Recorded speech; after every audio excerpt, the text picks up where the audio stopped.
slowly. You're a frog in a pot. What will you do when the water gets hot? Will you jump out or will you get cooked? Listen to the show and you will be hooked.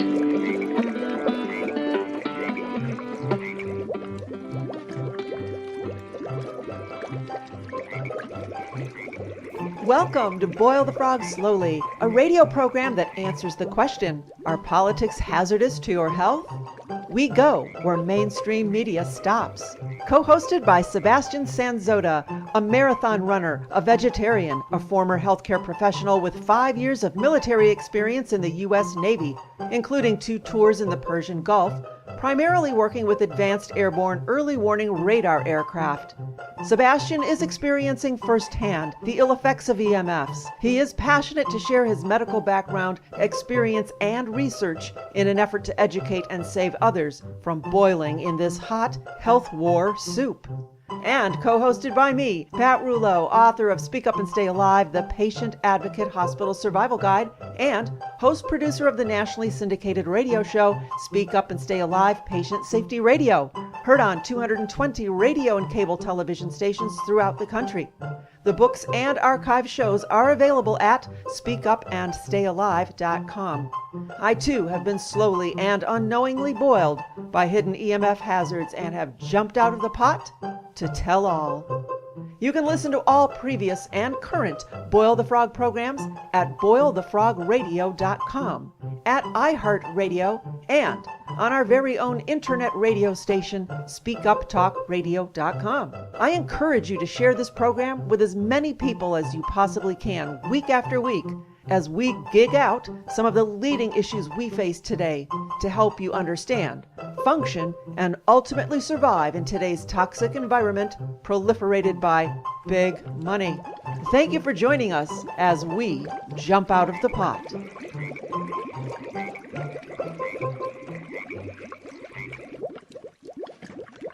Another exciting day with you, Sebastian. As always. As always. Let me tell you a bit about our guest. We are with Dr. Beatrice Golomb, a professor of medicine and of family and preventive medicine at the University of California in San Diego, and a practicing internist. Beatrice also authored several RAND reports examining the relation of exposures to illness and Gulf War illness, and one of these studies targeted vaccination. Her research interests include medical reasoning, conflict of interest, placebos, treatment risk-benefit balance and drug adverse effects, cholesterol and statin drugs, diet influences on health, mood, and behavior, illness in Gulf War veterans, and the impact of oxidative stress and mitochondrial function in autism, health, aging, and disease. Her research has been featured extensively in media ranging from the New York Times and Wall Street Journal to Time Magazine, The Economist, Business Week, to Jon Stewart's The Daily Show. And with that, we welcome you to Boil the Frog Slowly.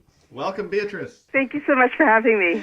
Well, now, with that kind of background, we have lots of ways to navigate through this interview. But for today, let's focus on your most recent study and survey, and that would be the study of people injured by EMFs, electromagnetic frequencies. So to begin, what prompted you to delve into this particular health hazard? Well, I'm going to say a confluence of a range of different factors. We, as you mentioned, have been interested in health conditions precipitated by oxidative stress and mitochondrial dysfunction, and I have a longstanding interest in Gulf War illness. And some years back, in speaking with other clinicians who are treating Gulf War veterans, this is a population for whom there's elevated rates of multiple chemical sensitivity, which I'm sure you're aware has been connected to electrohypersensitivity, and a subset of affected veterans reported electrohypersensitivity as well. More recently, following the implantation, shall we say, of smart meters, I've come into contact with a number of people who have been personally affected by this, and really the factor that tends to motivate me to explore an area is that it's a bad area to explore, in that there's usually no money and not a lot of other people in the area. So, and primarily the motivating factor is that there are a group of patients who are suffering and feel that they have no voice, and that the medical establishment and scientific establishment are not serving as the voice for them in the fashion that they should be. And electrosensitivity falls into that pattern. Boy, I can vouch for that. I'm a veteran, and I used my VA healthcare, and my VA neurologist told me I was delusional to think any such research existed. So, boy, thank you, Yeah. Beatrice. You're filling a much-needed void here. Well, thank you. Yeah.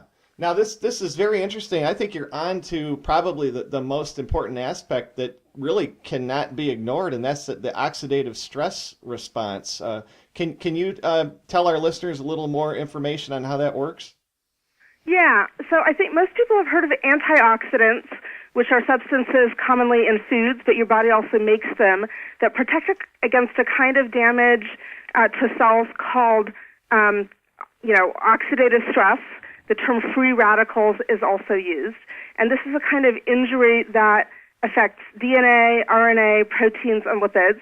Some people use the analogy of rust, which is oxidized iron. So essentially that's damage to iron from these oxygen-free radicals. And these are sort of unbound oxygen molecules that go around avidly binding to and damaging cellular elements. I will say that like almost every other thing that happens in the body, they can have signaling effects as well, including signaling the body for the need to upregulate, that is, increase the amount of the antioxidant elements that the body itself tries to make. In terms of electromagnetic fields and oxidative stress, if you think about the electromagnetic spectrum, which incorporates everything from the visual part of the spectrum, the light that we see in sunlight, includes the auditory part of the spectrum, includes gamma radiation that we get with certain kinds of substances injected for medical imaging, incorporates the part of the spectrum involved in radiation when people get CAT scans, etc. And all of those parts of the spectrum are actually known to produce oxidative stress. So even when we get sunlight, UV rays produce oxidative stress, and that's in fact what contributes to skin cancer. So even for something where we're experiencing it at levels that nature intended, or approximately at levels that nature intended, if maybe we're fair-skinned and in a hot area where nature didn't quite intend, even a little bit over that evolutionarily expected exposure can lead to injury. And similarly for sound, we think of sound not in this way, but we know that excessive noise can cause hearing loss, and even that has been shown to be mediated by oxidative stress and cell energy impairment. And in fact, there are studies in rats that show that if you expose rats to jet fuel before you expose them to noise, then the same amount of noise leads to a greater amount of hearing loss, because now you're compounding the oxidative stress from the chemical exposure with the oxidative stress from the noise exposure.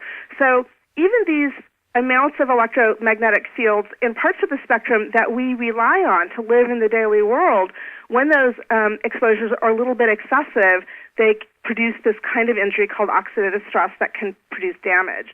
And certainly the same is also true for medical imaging radiation. There's increasing concern that with the widespread use of things like CAT scans for medical imaging, that this may be a significant factor in the number of cancers, for example.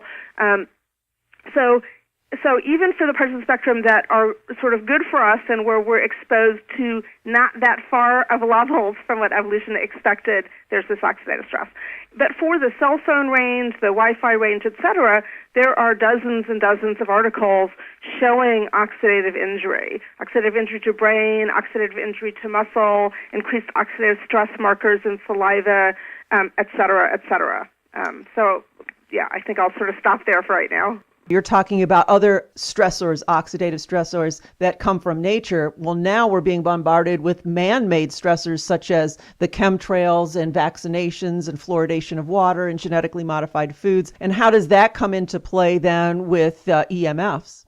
Well, you make a very interesting point. And in essence, I think what a lot of us feel about Gulf War illness is that there are maybe a few particularly powerful oxidative stressor exposures that they had, but that the confluence of multiple oxidative stressor exposures at levels above what the body is prepared to defend against, in my view, is probably the force that is propelling Gulf War illness. Mm-hmm. And I would actually even suggest an analogy between autism spectrum disorder and Gulf War illness. And and would even suggest that the two might, in a sense, be sister conditions occurring at different parts of the lifespan.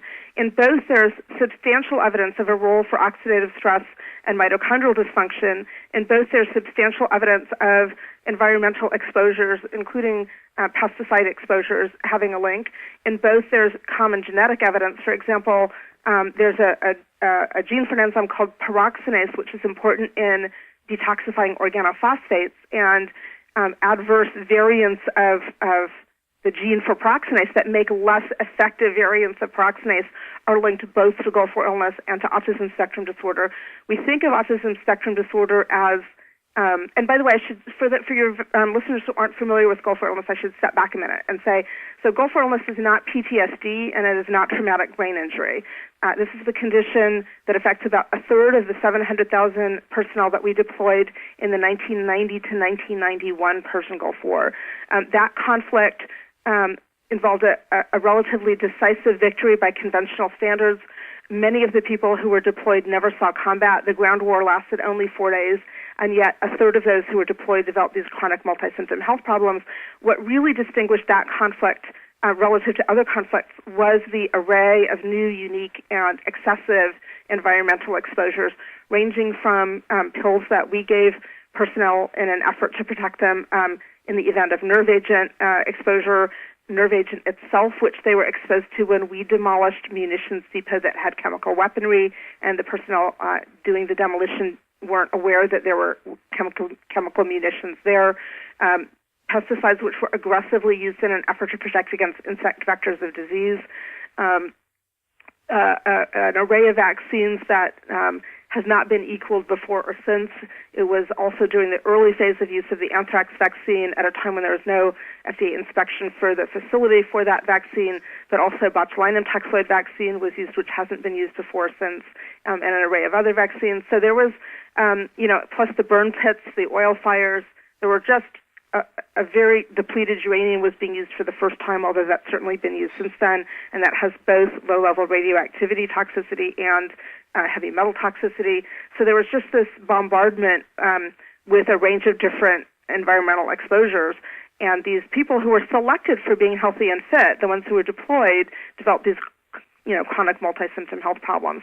So in autism spectrum, and by the way, these chronic multi-symptom health problems focus on symptoms of fatigue, cognitive, mood, muscle, and then also with a strong prevalence of sleep, gastrointestinal, and skin symptoms. And the same spectrum of symptoms are also seen in autism spectrum disorder. We tend to focus on the brain symptoms, which are how we tend to define autism spectrum disorder, but there's high prevalence of symptoms in these other categories, elevated markers for muscle indicating muscle involvement, gastrointestinal involvement, et cetera. So one conjecture could be that this kind of oxidative stress contributing to and also being more potent in the setting of pre-existing mitochondrial injury may produce this common set of symptoms, but in childhood there may be this additional kind of symptom that may relate to the specific developmental time period, and that leads to what we consider classic autism. And also in children, because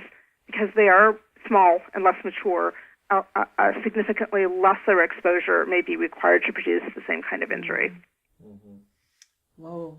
Wow. Yeah. Well, when it comes to microwave exposure, we already know that microwave, this is a man-made radiation that the human body's never had a chance to adapt to over millions of years. So, Right. I mean, we know that just an initial exposure to that creates this oxidative stress response. So I think the key thing to remember here is that they're getting it to the point where we're being constantly bombarded from it all day long from multiple sources, phones, routers, towers, drones, now satellites. I mean, it never ends. So I think your research is going to play a pretty key role with this, because we need to see how this oxidative stress response is going to come into play when you're getting constantly exposed. Right, and I think that we'll find what has been found everywhere else, that it will be a combination of the degree of exposure and the underlying biology that will determine who gets affected when.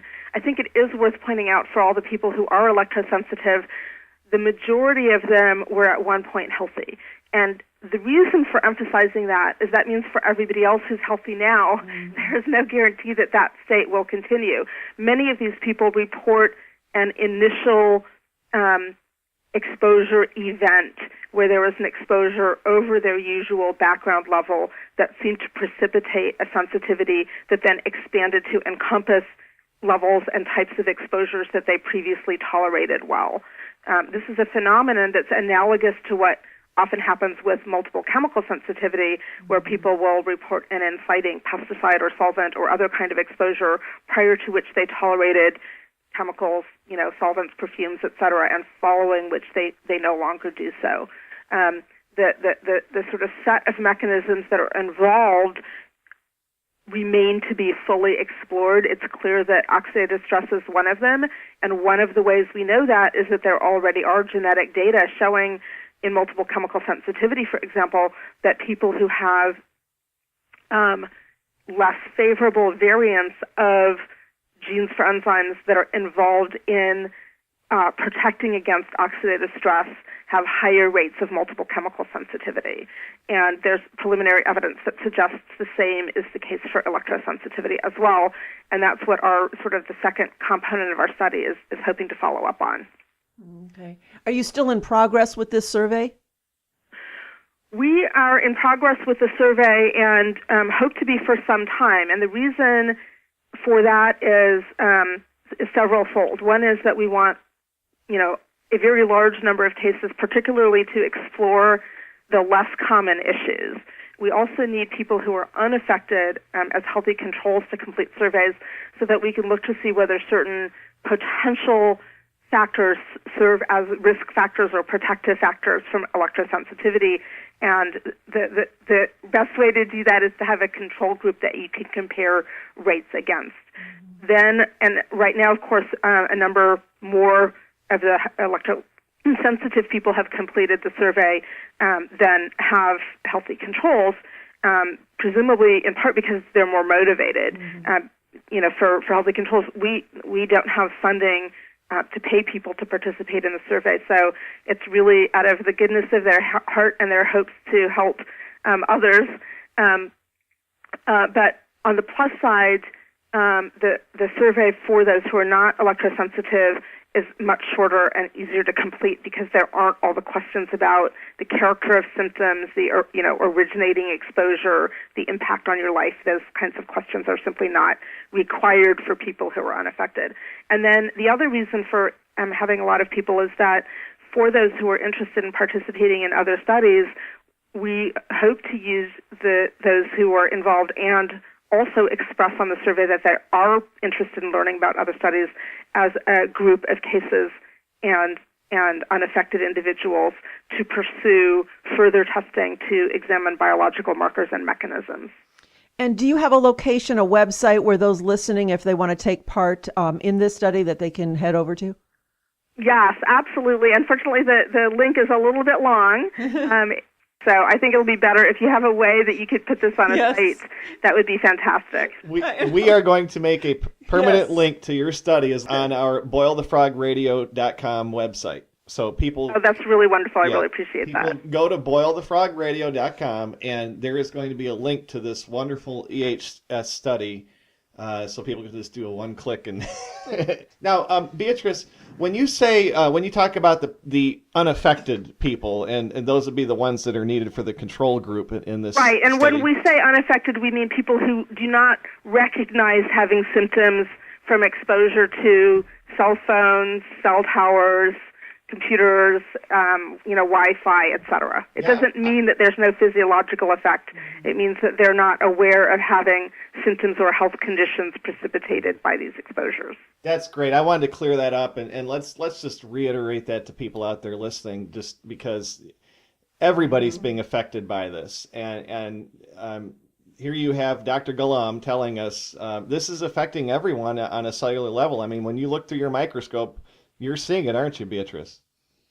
Well, we haven't done microscopic work. Certainly there are others who have online reports, for example, that red blood cells clump and form what are called rouleaux in the presence of exposure, but that's not our work, and we have no personal a confirmation of that. Okay. But That certainly has been reported. as far as the oxidative stress, though, that's happening to everyone, whether they feel it or not, right? Yeah, the available evidence says definitely yes. Yeah. So people need to really pay attention to this because people that feel it, that have EHS, are kind of like the canaries in the coal mine. And so far, it seems like we're being ignored on this issue. But it's going to take research like what you're doing to just bring it out there and just show some rock hard evidence to people that it just affects everyone.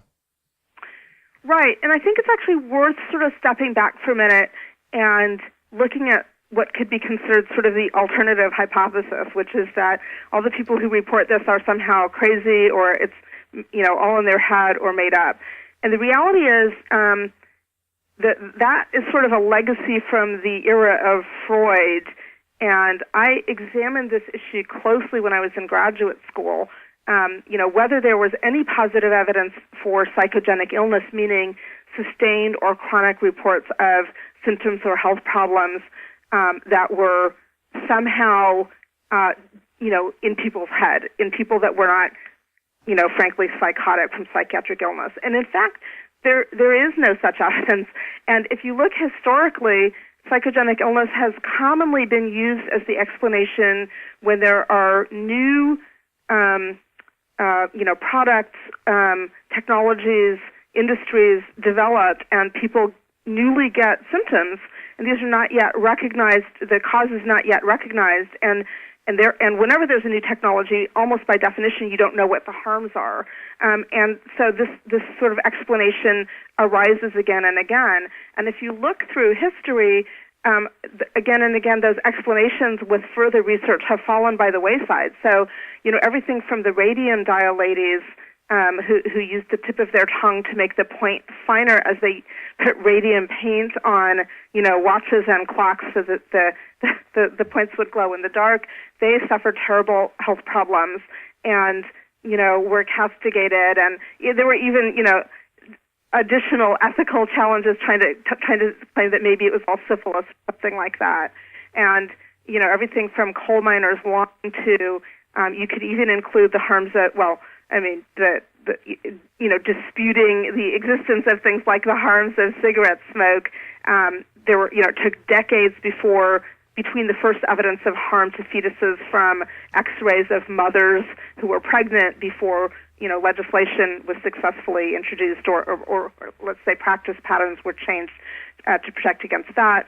It's like, the Gulf War veterans, it was all called psychogenic initially when that issue first began to arise.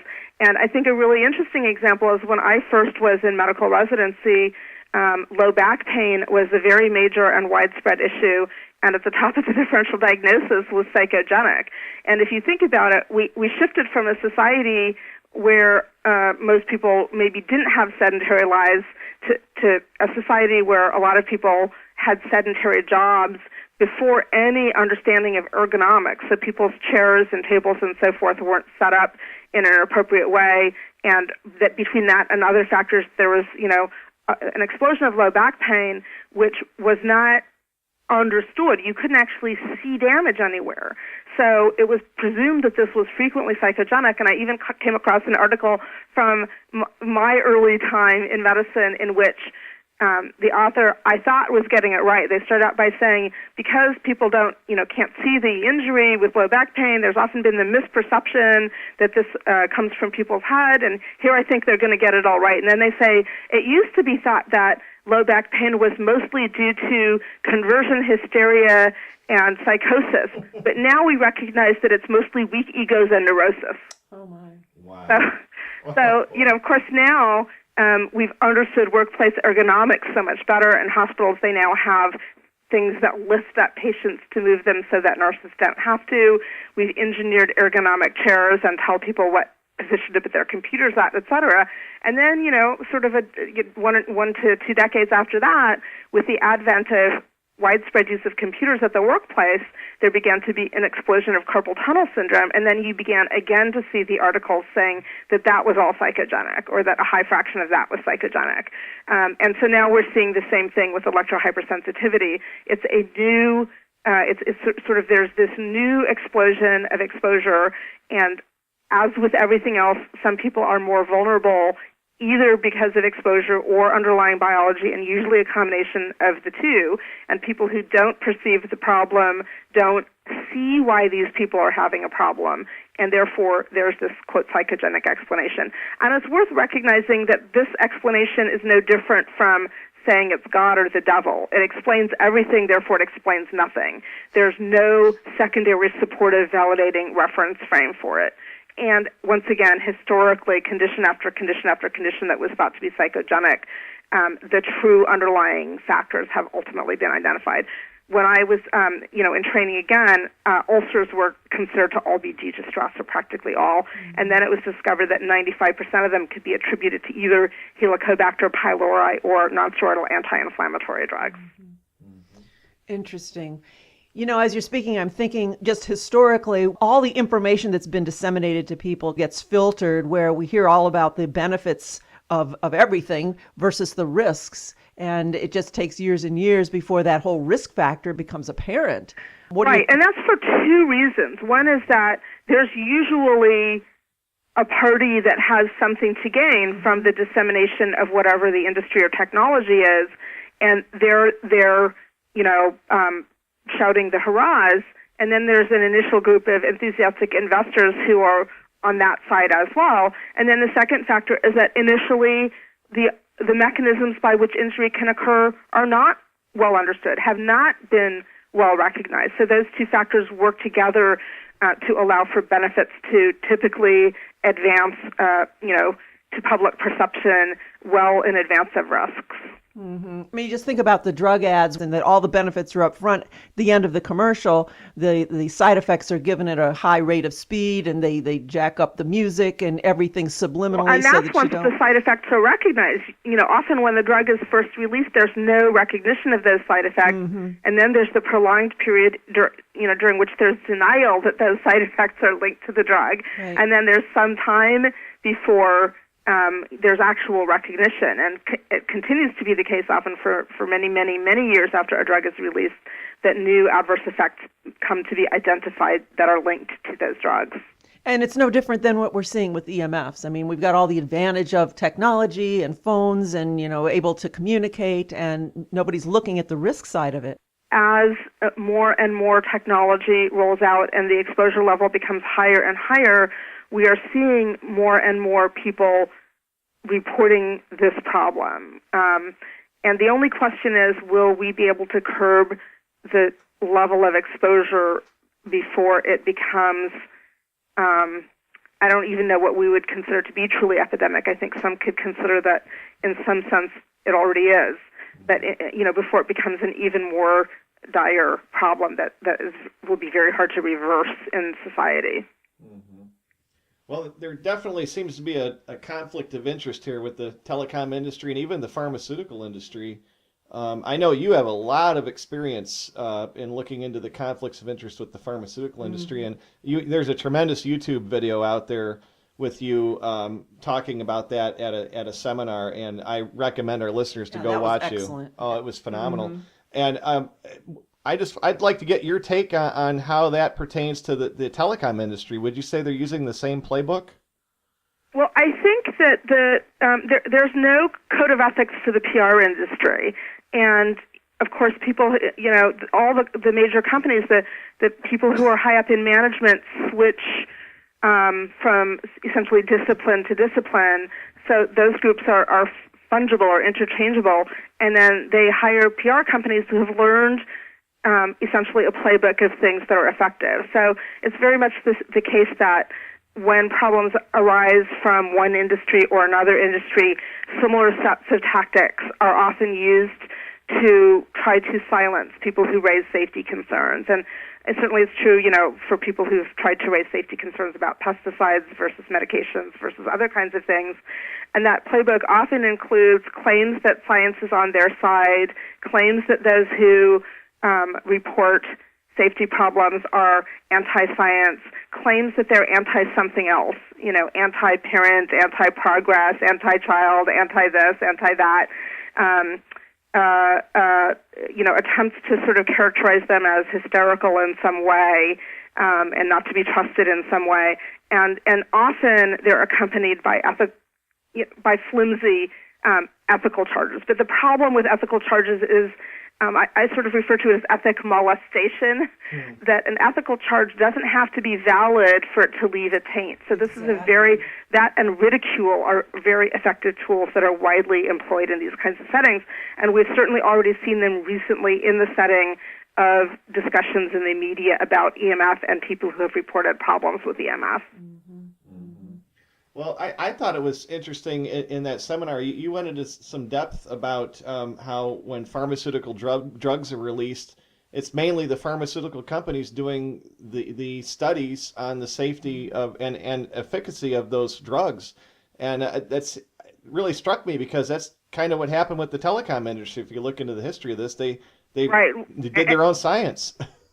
Yeah. Well, that's absolutely true. They're the party that has the money to spend on the studies. And in the case of drugs, we have this idea, quite appropriately, that you shouldn't declare a drug to be suitable for use in a group of people unless there's a randomized placebo-controlled trial that has documented benefit in some subgroup. And, virtually all of the large randomized controlled trials are drug company funded, usually in whole and sometimes in part. And in fact, when we were studying one class of drugs, statins, we had, applied to the NIH to get funding to do a study on that class of drugs, and we were told that they wouldn't consider our application unless we had the drug donated by the drug company, which would provide already a conflict of interest. And we tried to appeal to them on grounds that I was really trying to have a scientific career that involved no conflict of interest. And also there were issues regarding risk-benefit that, might also make that a particularly unsuitable setting to have that. And their response was, that's not their problem. They need to leverage their funds. Therefore, they would only consider the application if we asked the company to supply the drug. So it's very hard to do the kind of large, which are expensive study that are required for practice change in the current climate without having industry involvement in the study. And there's a large literature that shows that when there is industry conflict of interest, this is associated systematically with more favorable reported findings for the drug or whatever it is that's being tested. So, yeah, you're right. And I think here we have a different setting because at least for drugs, which, drugs at least in theory have the possibility of benefit to health. But there's a requirement for some kind of testing, and then people have the option to not receive the drug. We're still, although there are efforts to change this in some sectors of medicine, we're still in a society where people have the choice not to take drugs. There are pushes, by the way, to modify that, and there are already sectors in which that's not true for medicine. But for EMF, there has been no widespread testing. There certainly has been no safety testing, and the way to do safety testing right is you may first test it in the people who you think are the healthiest and least likely to have a problem, but then before you roll something out, you need to actually make sure there's been some kind of testing in the kind of people who will be the most vulnerable and will be exposed. And there are a lot of ethical issues associated with how you do that right. I would suggest, in a fashion that I know could never be implemented, that any regulators and so forth who want to push for an industry to be rolled out should be first in line to be those tested with the highest exposure level that anyone in the populace would be exposed to. Well, what about Steve Jobs? An additional Steve factor, Jobs. 10 or 100, to account for the fact that some of those people will have genetics that make them more vulnerable to problems. Yep. Wow. And I think Steve Jobs is a classic example to look at. I mean, he did test his own products, and look what happened to him. Right, but I mean, in an individual case, it's never possible to assign causality with this kind of thing, which is which is, one of the ways, unfortunately, that that these problems go so long without really being seriously addressed. Can we step backwards just a moment? You mentioned in passing about choice and drugs. What areas of medicine are we finding that choice will no longer be an option? Well, I think there's the possibility of worse settings in the future, but certainly, one setting are, vaccinations in childhood, and I'm not anti-vaccine, but it is the case that we have an industry that was abruptly made a cash cow for drug companies when it was made the case that the government indemnified drug companies against harm associated with vaccines. And the timing of that aligns fairly closely with the timing of efforts to characterize anyone who raises any safety concern in any setting as anti-science, anti-this, anti-that.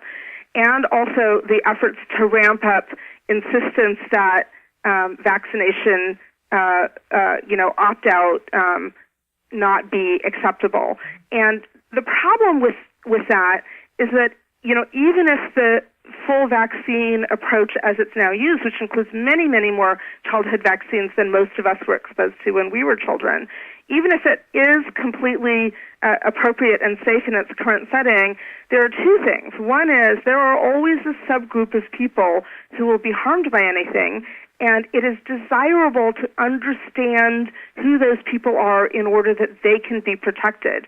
And if you have a climate in which it's unacceptable to say that there is ever any problem against all the evidence, by the way, because of course there's a problem with every drug. For some, there will always be a group of people that are affected. That prevents that kind of research from being done. And also, it ensures that you will not have the safest, most effective vaccine program, because when people are not allowed to raise questions, ask questions, and do the right kind of testing, there is no incentive for testing that will lead to the safest, most effective program to be implemented. Then another setting are psychiatric medication. I think there are a set of interesting and different considerations there, but that's another setting where there are instances in which people can be forced to take medications. And there was also recently the case, although this involves a child, and so, again, there was a different set of considerations of a girl who I think wanted not to receive chemotherapy for her kind of cancer. I think she was 17 years old, so just under the age at which she could make her own decision, and a court order, forced her to do so. That worries me perhaps less than I think that tied toward having a nationalized medical program in which the kinds of arguments that people are using for vaccines may start to be extended to other drugs. If you don't take this medication, then that will do this bad thing to everyone else, increase their costs now that we're all in the same insurance program, et cetera, and that those kinds of things might in the future be used as wedges to try to compel medication use in settings where patients are not happy with it. And that's just, me having seen the way industry works to try to gain market share by whatever technique will work. It just concerns me what we've been seeing in some sectors, that we could see more of that in other sectors. Absolutely. In certain populations like seniors with the psychotropic drugs given randomly and wantonly, and as well as children with the schools that stand to gain funding when the children are given Ritalin and Adderall, also foster kids as well. Yeah, I'm not closely familiar with those settings, so I can't comment on them.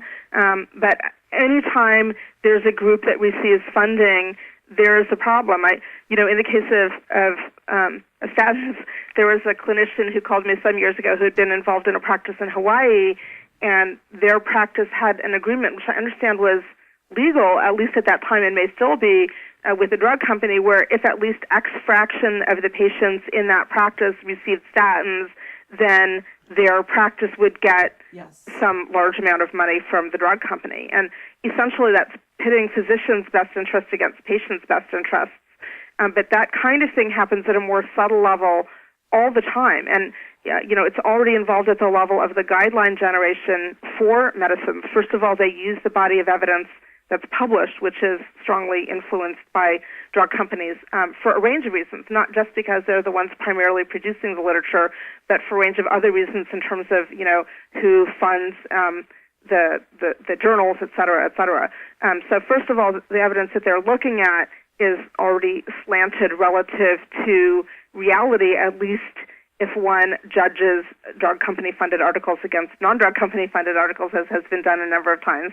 And then second of all, the people who participate on the guideline-generating committees quite frequently are heavily stacked with people who have strong industry conflicts of interest. And I've been involved in a couple of settings in which there were guidelines or recommendations or things of that sort made, and I was shocked in all of the settings as to the degree to which the actual state of evidence, even this published evidence, took a back seat to other agendas, which in all the cases that I've been involved in were pro more drug than even the published evidence says agendas. I think the flu shot would be a classic example there. I think the flu shot is a very interesting example, and if you look at work by a guy named Tom Jefferson, who's done analyses on the flu vaccine, he has failed to find evidence that vaccinating against the flu in one individual has been found to confer protection in other people. And in fact, if you think about it, there are a lot of settings now in which there is compulsory flu vaccination, for example, for healthcare workers, et cetera. And that may sound great, but first of all, it's the case that individuals have different risk factors, and that should be considered for people who work in the healthcare profession as well. But also, a lot of the things a lot of the pneumonias that are presumed to have derived from flus derive from things like parainfluenza, which are not, in fact, protected by the vaccine. And you will note that there's a different practice that could be implemented. Admittedly, it costs some money that would be far more effective against all of them, and that would simply be the requirement that when people are sick, they do not come into work. Mm-hmm. That could be instituted at healthcare facilities, and that protects against pneumonias caused by the parainfluenza and against the transmission of the many conditions for which we don't have vaccines. So that would be a far more effective approach, but there's nobody driving that approach because there's nobody who gains money from that. And I saw a presentation at Grand Rounds at our hospital made by a party in the lead-up to our medical center making the flu vaccine mandatory, by a person who, as soon as I saw the title of the talk, I looked up his industry conflicts of interest the night before, and sure enough, he got money from a range of companies that make vaccines, including flu vaccine. And his presentation to the doctors at the hospital was so, slanted that it was laughable, but unfortunately most of the clinicians weren't familiar with the literature. So he shows, look, if you see that the rate of reported side effects with the flu vaccine versus placebo are similar, and everybody's shocked at these high rates of these reported adverse effects, because they haven't read the vaccine literature and they don't know, as I do, that placebo is not saline. It has the vaccine adjuvant. It has the elements that are used to ramp up the potency and activate the immune system, which are a primary element of side effect production for vaccines. He also showed a slide that said, look, elderly who have taken the vaccine, the flu vaccine, have a 50% lower all-cause mortality than elderly who haven't. That's true, but it has nothing to do with whether the flu vaccine itself is not responsible for any of that. It turns out that there's a large body of literature showing that people who use preventive interventions, whether the preventive intervention itself is helpful, harmful, or neutral, have dramatically better outcomes because this is what are called the healthy user, healthy complier, healthy tolerator effects. People who have cognitive problems aren't coming in to get the flu vaccine, and that's associated with higher mortality. People who have physical problems aren't coming in to get the flu vaccine, and that's associated with higher mortality. People who are out ill in bed because of a serious illness aren't coming in to get the flu vaccine, and those conditions are... So you have all the people who have these health problems that are linked to mortality opting out or unable to come in and receive the preventive intervention. We saw this also with hormone replacement therapy, which in observational studies, users of hormone replacement therapy had dramatically lower rates of incident dementia and dramatically lower rates of heart attacks. And when someone finally did a randomized trial so that they were not systematically different except in whether they got hormone replacement therapy, the hormone replacement therapy itself actually modestly but significantly increase the risk of dementia and modestly but significantly increase the risk of cardiac events. So I'm sure that he was very well aware that this class of evidence had no reflection on the actual effects of the flu vaccine. In fact, the fraction of deaths that are in any way remotely attributable to the flu vaccine is far less than that 50% figure. So there were a lot of things that were clearly willfully misleading in that presentation, but were crafted very carefully to be influential. Well, I personally went through it when I was still working in the healthcare system back in 2013. That was the first year they tried to make it mandatory to have the flu shot, and I opted out, and I was forced to wear a surgical mask for 5 months to do my job. But right. Had I stayed in, if my EHS didn't prevent me from working at the hospital, I would be fired right now. And they took away the religious exemption. You cannot opt out from getting a flu shot in all of healthcare, and they're now spreading that into the school systems. So now teachers and staff in schools it's being made mandatory for them, and they're working their way into making it mandatory for the children in schools as well, i.e. the measles. Because it is not the case that this is a setting where there is evidence of dramatic benefit associated with flu vaccine for one person benefiting another person. And also, I recently had to re-review for my research something called CITI training, which is research ethics training. And in that, there's something called the Belmont Report, which outlines three ethical principles that are not used in research because it's research, but that are considered to be fundamental ethical principles that therefore also apply to research. And one of these principles is called respect for persons, and one is called beneficence. And these two principles are very relevant in these settings. Somehow, in practice, the ethical standards should be even higher because the whole purpose of practice should be to be helping this individual. And the issue of respect for persons is supposed to mean that the individual has autonomy and self-determination and full rights to accept or reject, as well as full rights to receive full information on risk and benefit. And the beneficence element specifically states in the research training that benefit to other people, that harm to one person is not acceptable even if it is for the purpose of benefit to other people. That does not then make it acceptable. So why these principles, which again were implemented for research because they're considered fundamental principles, not because somehow it's research that triggers the existence of ethics, how these can then not be considered in these practice settings is deeply troubling. Yeah, and I want to get this on record because this is absolute fact. When I discussed with management possible adverse allergic reactions to flu shot, because there are many people documented, they can go into anaphylactic shock and things like that. They actually said, everybody's going to take that shot. We don't care if you have a documented allergic reaction. We'll have a nurse there to hold your hand while you're reacting. I'm not kidding. Wow. That's what they told us. Wow. So again, no consideration of the personal factors that may make you at risk for a serious adverse reaction. Zero consideration. That is terrifying, and that really dramatically and directly violates these ethical principles. And this push for insistence, and again, I'm not anti-vaccine at all. I think it's great if doctors and nurses want to get the flu vaccine and if patients want to get the flu vaccine.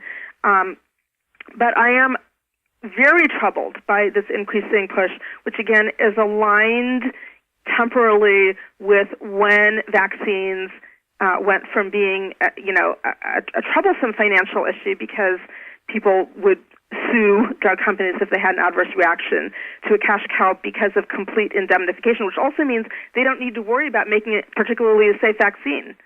And in fact, I read an investor report, I won't say the name of the company that people could easily figure it out, a few years ago, and I may get the wording slightly wrong. I don't want to be on record as this being exactly right, but it was the drug company that makes the drug Avandia, which is a diabetes drug that had come under fire for cardiovascular problems. And by the way, the history of that was the same as the history for all these other things. The people who originally indicated that there might be safety concerns were attacked on ethical grounds. There was an FDA person who tried to put a black box warning, who, under pressure from people at the FDA who work more closely with industry, she was functionally demoted and forced to retract the black box warning. It turned out that then subsequently the company came out with a study called the Record Trial, which they said, considered adverse cardiovascular, events as the primary endpoint for the study, and they said, put to rest those pesky concerns about adverse cardiovascular outcomes, except there, somebody in the FDA did something virtually unprecedented, which is that they looked at individual level patient records from the trial instead of just accepting the data provided by the company, which is what the FDA usually does. And there was one person, so he didn't go through every record, but he went through enough records to identify that there were at least 12 cases of serious and fatal adverse cardiovascular events in the Avandia group that were omitted or erased from the record, and that even without going through the rest of the records to identify more, this was more than enough to offset the claims that the drug didn't have those problems and to support concerns about that drug. So kind of, history of this other drug. But anyway, in the investor report, they said, we're offsetting, don't worry, it's paraphrasing, obviously. We've more than offset those pesky litigation losses by gains from our vaccine department. Mm-hmm. So, I think people don't appreciate that vaccines have become a windfall operation for drug companies, and that this is behind this dramatic move in the press to characterize every measles case as, a dire end-of-the-world event, et cetera, and to put further pressure to compel essentially mandatory vaccination, in as many settings as possible. Well, there doesn't seem to be much respect for the person versus the population. I think it's patient versus population. All of healthcare looks towards what's best for the population. And as you say, it just kind of negates that That's an increasing move that is, very troubling. Mm-hmm. And it is very troubling both because it is a good way for these essentially wedges to be put in place that compel things for many people. And oftentimes, those wedges are not even based on reality. Right. And that case of the Record Trial for Avandia is a reminder that even if you have a large randomized controlled trial that has been reported, it doesn't mean that those reports are accurate. It is troubling. And, how respect for patients and this idea of beneficence have gone out the window in patient care is something that I don't fully understand, how that's been permitted to happen and why there hasn't been more of a backlash against that. But I think, again, we will start to see a drive toward making more and more things compulsory if there isn't a move to put a stop to this. Right. Wow, I am so glad that we are addressing all of these topics. They're all related. They are, but I do want to step back because I'm sure I'm going to be now pilloried as, an anti-vaccine person, which I'm not. I'm not against vaccines. I'm against the safest, most effective available program, and I am against a program that ensures, because of the certainty that abuses will take place, that there remains choice in use of drugs. Well, just based on what you said, Beatrice, it looks to me like the root of the problem was when Congress gave the pharmaceutical industry carte blanche to not worry about safety of their product, and then it's just a downward spiral from there. Right. It's not just to not worry about the safety, but to ensure that every vaccine they sell is a pure profit. Mm-hmm. That means that, that's the thing they should be pushing harder than anything else. They don't have any other drug products, as far as I'm aware, for which they're indemnified in that way. And that makes this, a big profit margin enterprise with no sort of corresponding downside. Right. So the problem is with legislation, and that's the same with the telecom industry, with the Telecom Act of 1996. I mean, the Congress allowed the industry to write their own laws. So we've got to have people write to their congressmen and senators about these issues. Pressure needs to be put from the public on the representatives, and that's really where we're going to see results, because if our government doesn't do something to protect the people and do their job, then the industry is just going to do what they want to do. Right. Well, we're going to begin to wrap up here today. Is there anything that you would like to bring out that we haven't discussed today that you feel is important? I think maybe it's one tiny thing, which is, again, I'm actually not anti-industry. I'm very much of a capitalist. What I'm against, and I think this is an issue that brings the left and the right together, is abuse by industry, which often involves sort of buying out regulators, which, again, prevents the proper sort of capitalist, approach to choice, et cetera. I just wanted to really say that I'm not against industry. I'm not really sure what needs to happen to develop a set of protections. And unfortunately, I also don't completely understand how we address the issue that once we have publicly traded companies, then there are investor groups that also sometimes can get in on the act of trying to manipulate evidence, et cetera. There was a case with a prostate cancer, quote, vaccine called Provenge, in which there were death threats to the, I guess, non-scientist elements on an FDA panel that initially rejected approval of that drug, and those death threats were ultimately traced to an investor group. There are a lot of sort of complicated issues that sort of emerge and that pit a lot of people's interests against what may be the best interests of the population and the citizenry, and we need to start to try to understand what the ways are to protect against those things from having power. Absolutely. Excellent. Wow.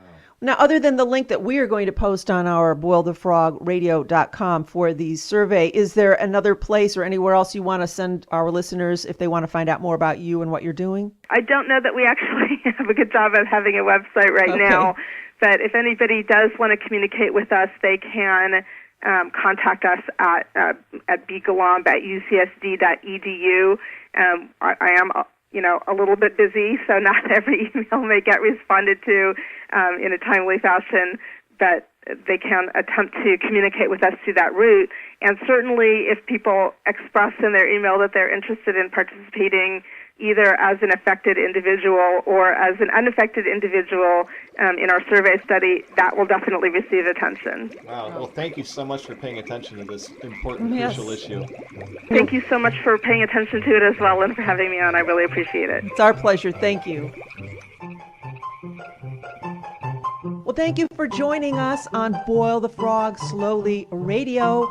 Please come back next week, and for more information, go to the website boilthefrogradio.com. And until next week, remember to practice safe phone. Boil the frog slowly, you're a frog in a pot. Turn up the heat and things will get hot. Will you jump out or will you burn? Listen to the show and you will return to Boil the Frog Slowly.